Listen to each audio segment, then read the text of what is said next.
Good morning. Welcome to Sunday morning.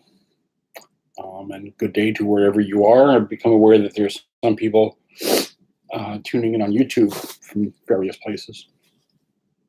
So wherever you are, good day.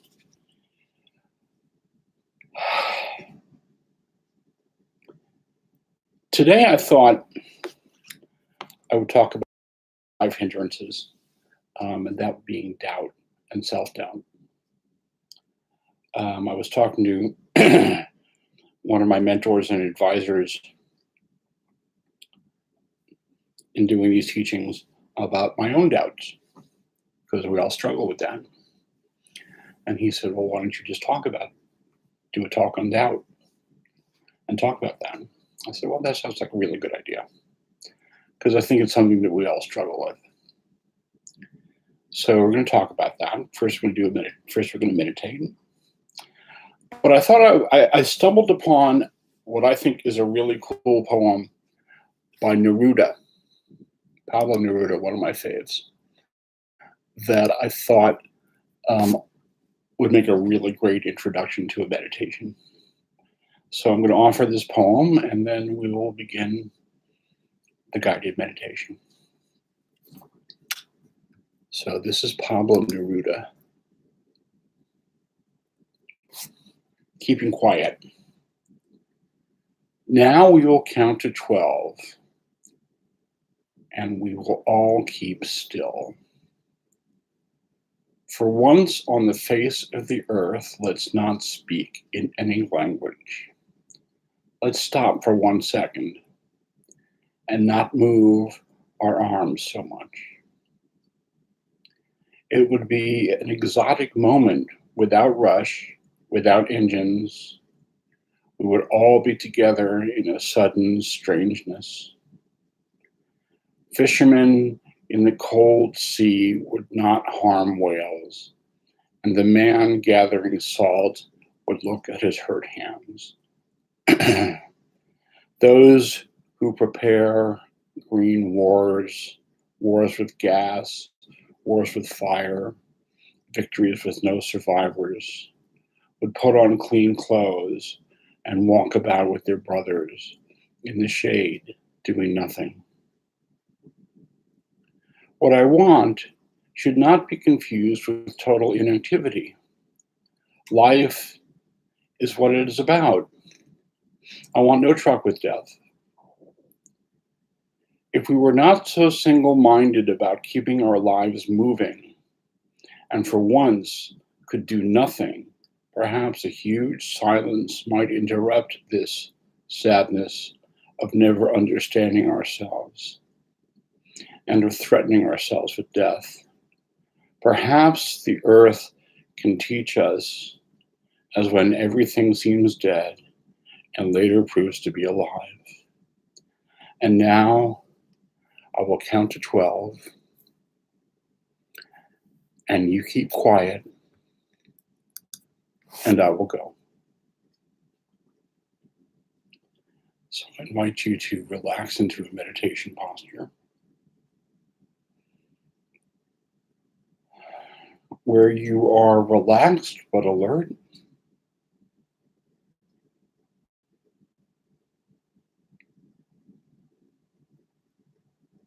If you're sitting upright, just let your spine into its natural curve and let your weight rest into your hips and pelvis.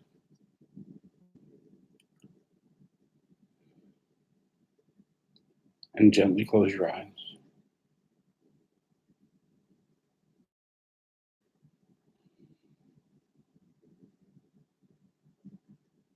And let's start with a few slow, deep breaths.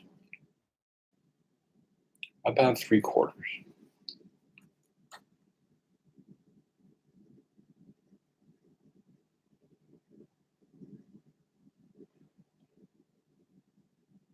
And as you exhale, just begin to relax and soften your body.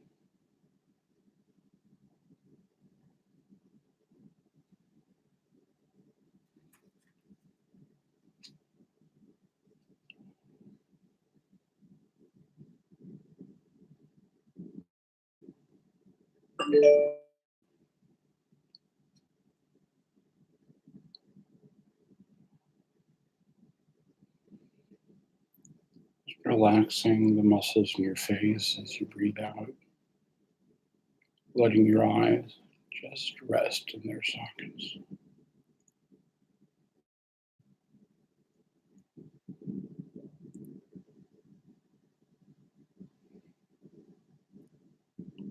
Another slow, deep breath.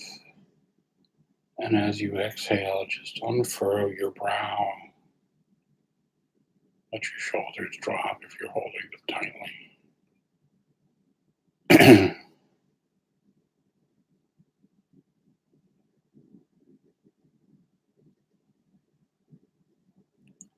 Let your breathing return to normal.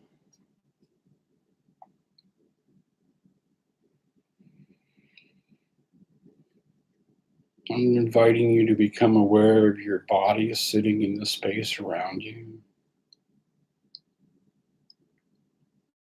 the temperature of the room, that the air feels like on your skin.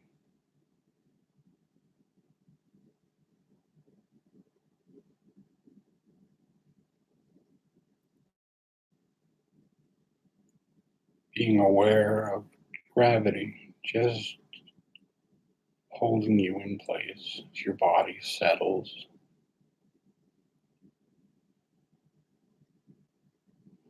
And as you exhale, continue to relax and soften.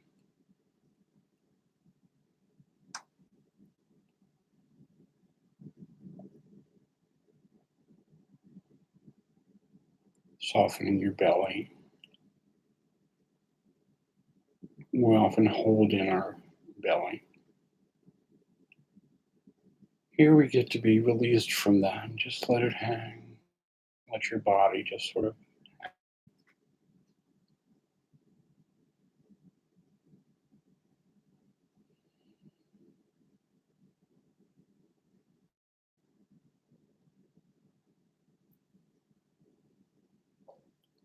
noticing the sensations of your hands resting on your lap or wherever.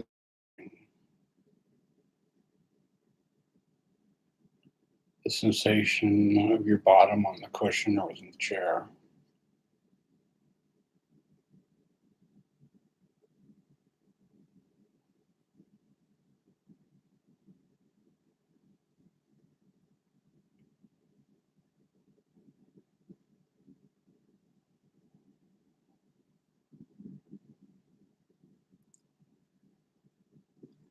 And let your attention come to your breathing and rest your awareness with your breath.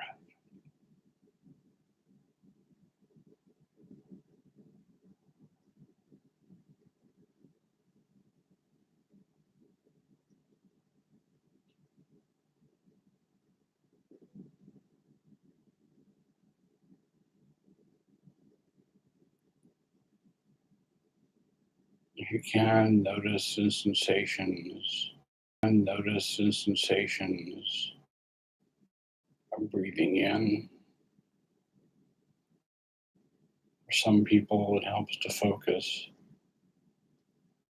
on the sensations of the air moving in and out of your nose.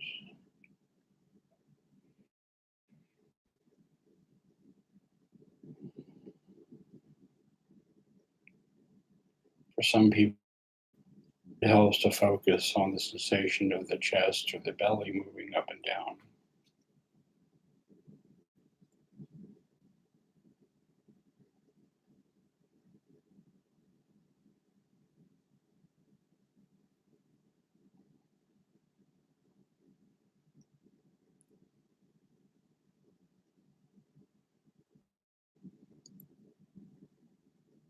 Notice at the top of the in breath where your body transitions into letting go to the out breath, and the sensations of your body releasing the exhale.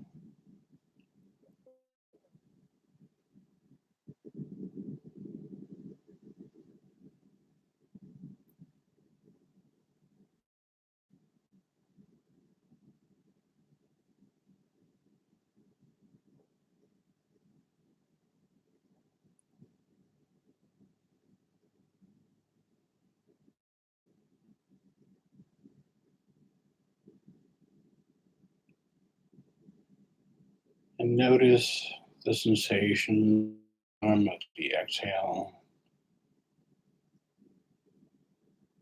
as your body moves to receive the inhale. Maybe there's a pause, maybe not. Some sensations of your chest fill.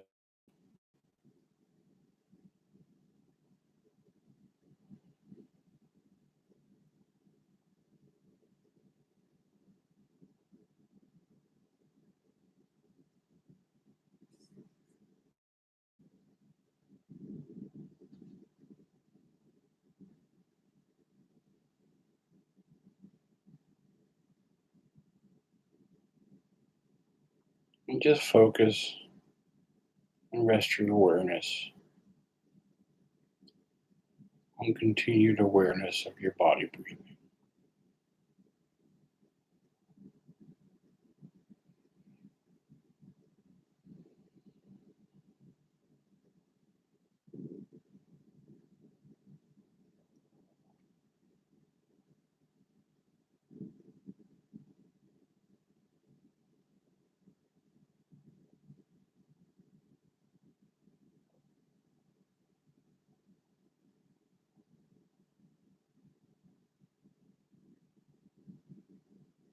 Thoughts may come and go. That's okay. The mind thinks. Thought. Just notice your thinking and label, oh, thinking. Whenever you notice that you're thinking, just label it thinking. Notice that your mind is doing that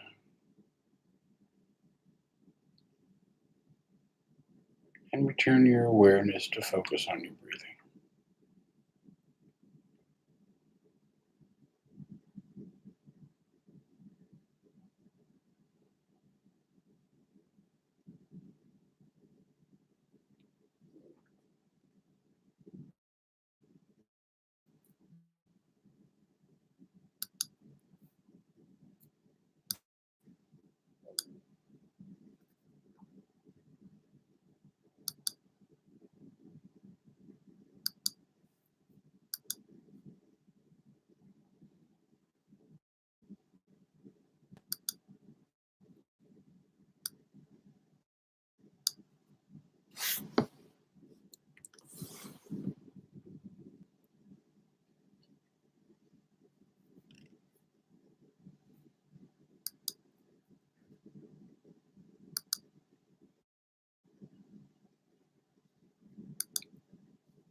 You notice you've been thinking.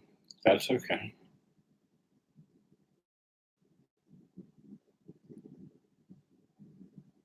You might notice the space between the thoughts.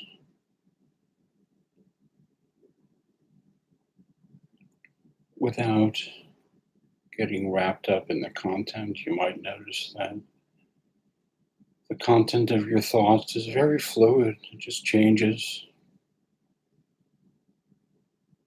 Focused on one thing, then focused on another thing.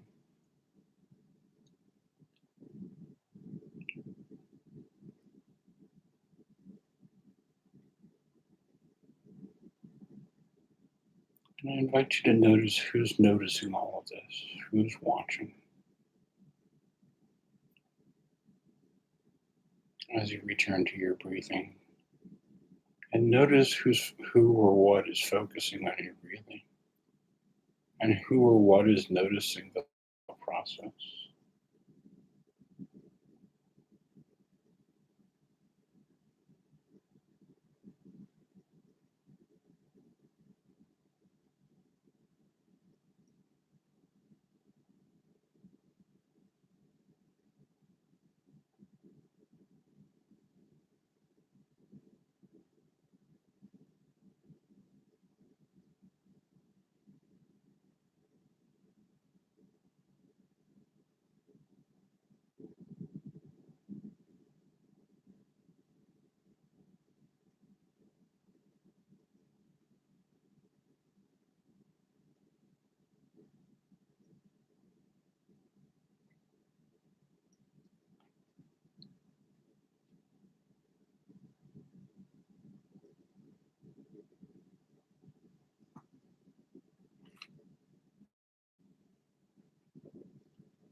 If you've wandered off in thought, that's okay. Just be gentle and notice that you're thinking and notice that you're noticing. And come back to rest and awareness of your body breathing.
And as we come towards the end of this sitting,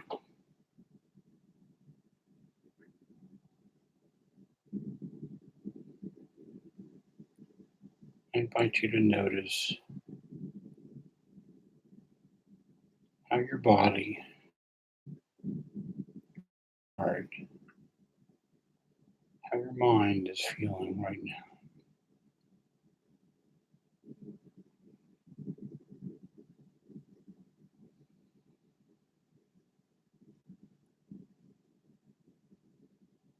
Maybe you have a little more stillness than you did before. Maybe not. Whatever is okay.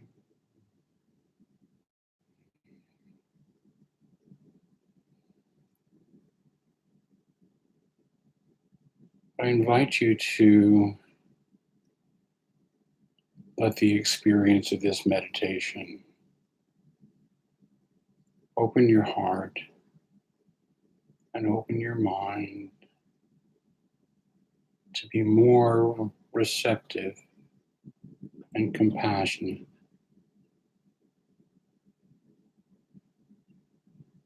with the world around you,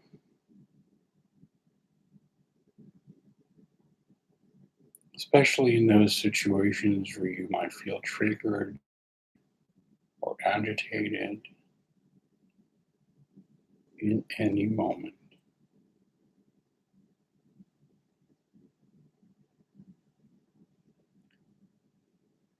May the benefits of this practice be of benefit to all of the people you encounter,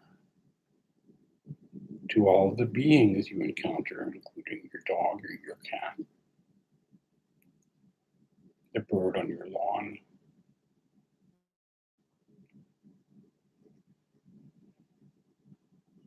And may it be that the benefits of this practice be of benefit to all beings everywhere.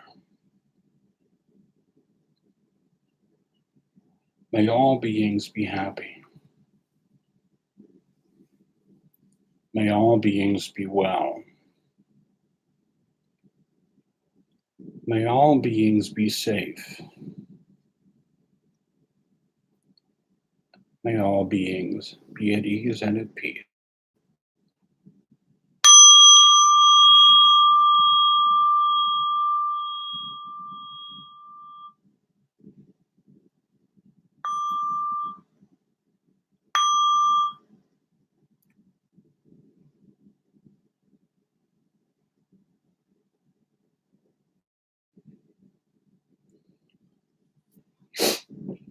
Thank you for your practice. I have, as usual, put information in the chat. The link for this Zoom call and the password.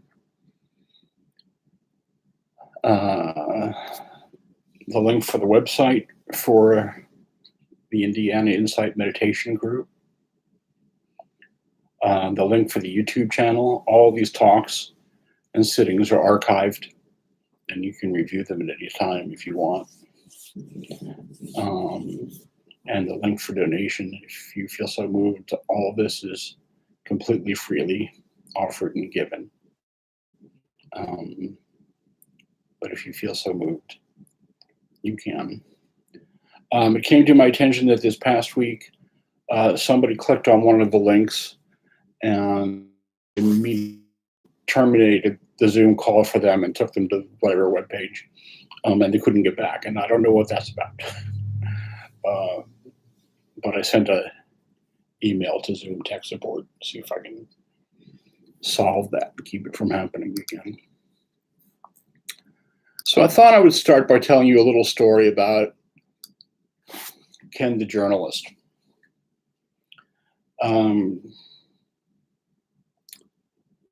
As a shrink, I was a newspaper reporter in Silicon Valley for 20 years.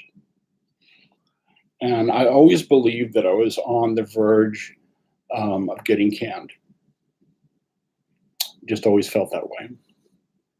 And they nominated me, and I've won various journalistic awards along the way, and they nominated me for a Pulitzer. And I'm not saying that to brag, I'm just saying that because I always felt like I was on the verge of just, sliding out the door. And one of the ways that manifested itself was I was working on an article. I would collect enough information to publish a set of encyclopedias so that I could write 500. And my bosses were always telling me it's not really necessary for you to do that. And when I first started doing these sittings and these talks, I noticed I was doing the same thing. These talks are about 20 minutes long, and I was collecting enough information and anecdotes and reading enough stuff to basically deliver an all-day workshop. And I realized fairly quickly that I was doing an old pattern that had to do with self-doubt. And doubt is one of the 5 hindrances. And I think it's as old as dirt and as common as rain. I live in California, where the rain isn't very common. So I thought I would talk about that first by telling one of my favorite stories of the Buddha, because I love those stories. The Buddha knew he was on the verge of enlightenment. He wasn't the Buddha yet. He was Siddhartha Gautama. He was an ascetic. He was a monk. He was a bodhisattva. The children later named, and went into a deep meditative state, and he knew that he was very close. And Mara, the god of illusion, wanted to stop the awakening, because the god of illusion does not want another awakened being dispelling the illusions. So Mara threw everything, some people say he, some people say she, he or she could, at Buddha to stop the awakening. And Buddha sat pretty much motionless under the Bodhi tree for 3 days, while Mara just did everything and brought everything. And Buddha sat unmoved. And finally, Mara had run out of gas. He had to deliver to stop the awakening. So think that you are someone who can be awakened.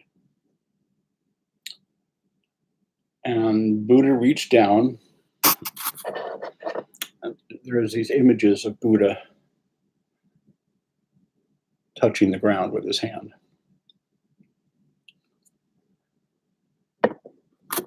He reached down with his hand and touched the ground, as if to say, just because I'm here. And he was awakened right in that moment. And he opened his eyes, and all of the illusions that Mara had thrown at him cleared away, and he saw Mara sitting in front of it. In the movie Little Buddha, Buddha played by Keanu Reeves, which is kind of interesting. Mara appears as like this grubby, hairy little man sitting in front of Buddha, sad. Buddha opened his eyes and he looked right at Mara and said, I see you, Mara. Let's have tea. He met Mara with gentleness and invitation. And as time went by throughout the rest of his teaching days, Mara would occasionally appear among the monks, or skulking around at the edge of the woods, or hiding behind one of the huts. And the monks would get freaked out. And Buddha always did the same thing. He would just look at Mara and smile. And a bunch of monks came to Buddha sometime after, during his teaching, and said, we would like to bring women into this spiritual phenomenon that we're creating. And Buddha responded to that by saying, we're never going to talk about that ever. That was his first response. And eventually they created the Bhikkhuni tradition. But Buddha, and he got confused, and he dealt with that by avoiding it initially. There's another story where there was a lot of conflict in the Sangha, and it broke out into like open conflict. And Buddha became aware of this, and he responded by basically walking off into the woods and doing a hermitage for several months. So, if Buddha can get confused and struggle with his doubts, maybe we can all lighten up a little bit. And what I get from the story of I see you, Mara, let's have tea, and Mara periodically appearing to the Buddha throughout the rest of his life, is even after his awakening, Buddhist was still visited by his doubts. He still danced with it. He still struggled with it. And so do we.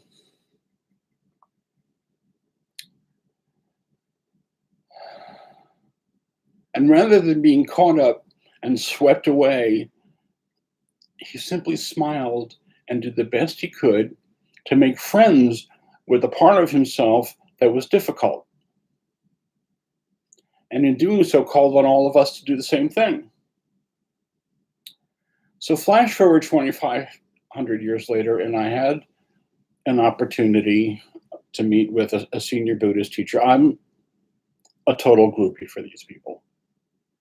I will never pass up an interview opportunity. Ajahn Sundra, who was the abbot of the Cambridge, England Theravada monastery, was in Redwood City, California, near where I was living at the time, and she was teaching at IMC. And I got a chance to meet with her. And she listened very patiently to my issues and my self-doubts, and then reminded me of the story of Buddha and Mara, and said, when you notice yourself doing that, just smile and say, "See you, Mara," which I invite you all to practice. We're all going to run into this. We all have doubts. As a therapist for 25 years, I came to look at self-doubt as one of the things that I referred to as the common cold of psychotherapy. When I was working in Silicon Valley as a therapist, I would meet these high-powered venture capitalists and highly accomplished entrepreneurs, and they were struggling with feeling like they knew what they were doing.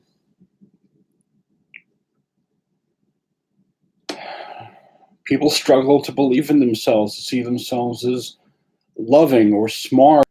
This is so pervasive that in her book, Radical Acceptance, Tara Brach quotes Mother Teresa. Our Mother Teresa ministered in the slums of Calcutta, India, which were the worst slums in the world. And I've walked through the slums of India. It's like nothing you will ever see here. And she said, the biggest disease today is not leprosy or tuberculosis, but rather the feeling of not belonging. We are all visited by this. And I'm reminded of one of the first Zen sittings I ever went to in California. The first Zen sitting I ever went to was in the Bedford-Stuyvesant section of New York, and then the next one was 25 years later. And someone asked the teacher about feelings of difficulty with confidence and doubt, and he said, "What do I do with these feelings?" And the teacher said, "Welcome them, and be kind to them, and treat them as honored guests, and eventually they will leave." We're visited by this stuff all the time, and I think it's an important teaching because we all have these issues. My friend Richard Liu is a therapist in California. He says we all have our top 5. Mine top 5 includes some version of I'm never prepared enough. I'm not doing enough. I used to do media relations training in Silicon Valley after I left the newspaper. It was the same training, the same presentation every time, hundreds of times, and I always went into it feeling like I didn't know what I was doing. And they always invited me back and gave me money. So that was something that was coming from me. These can include feelings of inadequacy, imposter syndrome, I'm not smart enough, I'm damaged, I'm wounded and I can't get well, fear of screwing up, anxieties about money. The list is endless. And none of it is self-generated. It's yours, you don't own it. Writer and teacher Stephen Levine liked to say, if you look at your conditioning, it's in someone else's handwriting. I have had anxiety about money all my life. I was a freelance writer making more money than I've ever made more since. I still had anxiety about money. I was extremely successful in private practice. It was still there. So it's not associated with reality at all. But my mother always believed that we were on the verge of being as much as she had when she retired. I'm pretty comfortable. We would all like to retire with something that looked like that, but she was freaked out about money, and that Mara presents to me. So I can look at that and I say, on a good day, I see you, Mara. Let's have tea. It's another opportunity to practice, should I say it, self-compassion.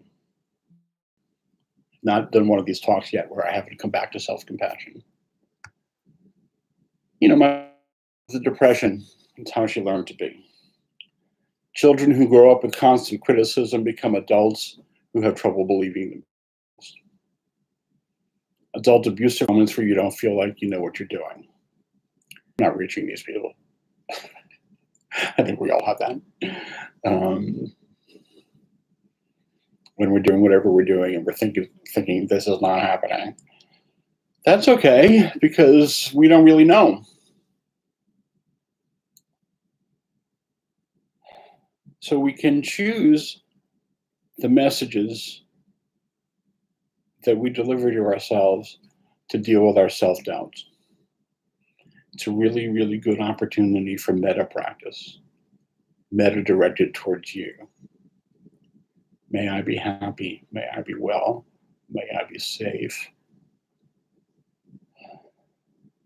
may I be at ease and at peace. You can just do that in your meditation practice for just a week or a day or an hour, 5 minutes. Try it, see what happens. Sometimes it's as simple chanting the mantra, I'm okay, I'm okay, I'm okay. Mara is dancing around, but I'm okay. I might have told you guys about this. I probably did.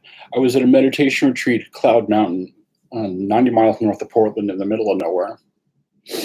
And it's a 10-day retreat, and I'm probably about halfway through it. And I'm sitting on this beautiful wooden deck in the middle of the forest right after the rain. And, that kind of lush experience of the forest after the rain. It just smells so beautiful and it's big and green. And I'm sitting there. And I hear it. You're doing this wrong. You're messing this up. And it startled me. Right? And I'm like, I am literally just sitting here. And I'm meditating, which means I'm sitting here for no other reason than just to sit here. And in that moment, I felt like I was seeing Mara as that grubby little man in the movie. There he was, and that was his voice. This is why mindfulness is really important and really helpful. Because it's through the mindfulness practice, that we become aware of when we are doing this, and that voices and that these messages are not reality, and they are not from our hearts. They affect our hearts. We feel this stuff, but it is not us, it is not who we are.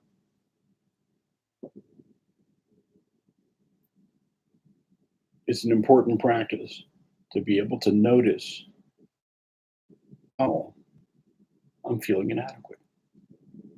That's just a feeling.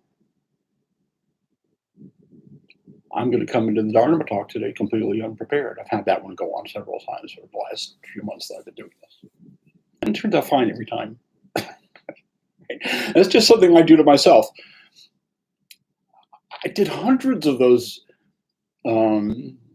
media training workshops, hundreds, and walked in the room with that half the time. It's just something that happens, it's something we do. So the next time you're visited by your doubts and your fears and your feelings of inadequacy, try to remember this is just an offering from Mara. And you can smile and say, I see you, Mara. Let's have tea.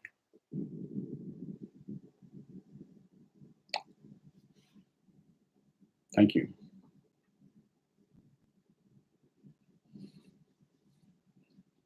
Anybody have any comments or questions? It's nice. Nice tree.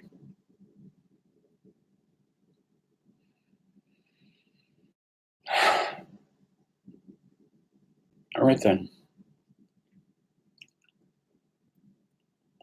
I invite you to go off into the world and smile at Mara when you see her, because she will be waving at you.